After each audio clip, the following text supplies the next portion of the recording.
I'm Michelle Vanderweg, and today I'm going to talk about a study Shauna, Keil, and I did about linking teaching strategies to preferred learning styles using VARK. So we wanted to do this study in order to try to meet the needs of the most students with the classroom activities that we choose. We really try to use a lot of different activities within our classroom, and we wanted to know what was working and what wasn't. To do this, we had them fill out a short survey. We gathered some demographic data and then had them rate different activities on a 5-point Likert scale. We then used SPSS to analyze that data.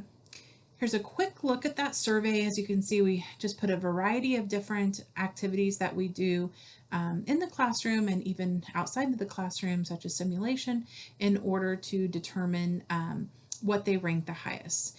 We did have them self-report their learning styles. As a program, we have them take the VARK online survey at the beginning of the program. And then anytime someone's struggling in class, or even if they're not, we sometimes ask them to go ahead and retake that survey, because sometimes that does reveal some changes in their learning style.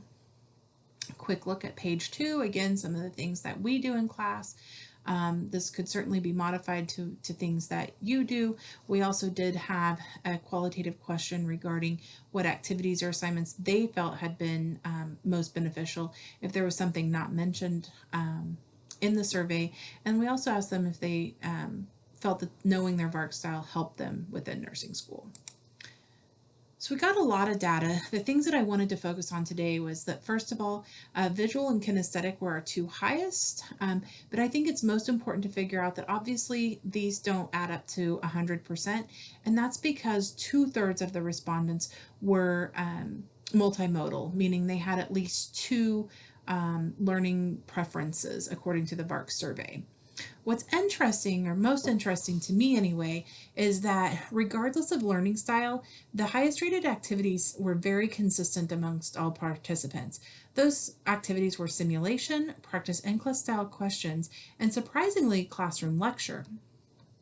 And furthermore, the lowest rated activities were also consistent across all learning style. These are student presentations, and that includes those that are maybe just making a poster in class, or those that you've worked for weeks on, as well as case studies and worksheets.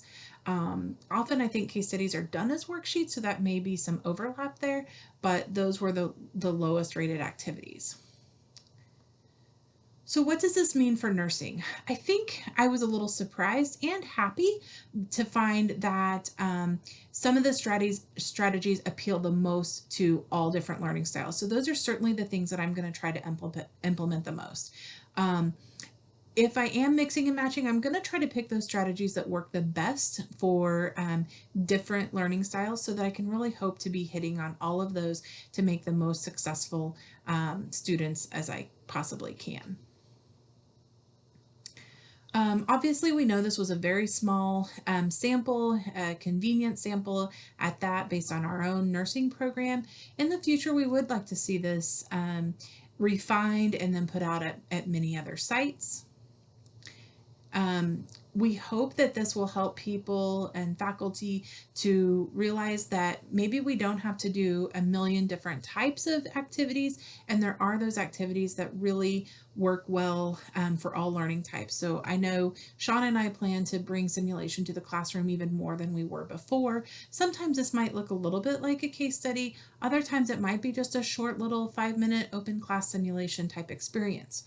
But we really want to use this data to help us make the most of our time in the classroom.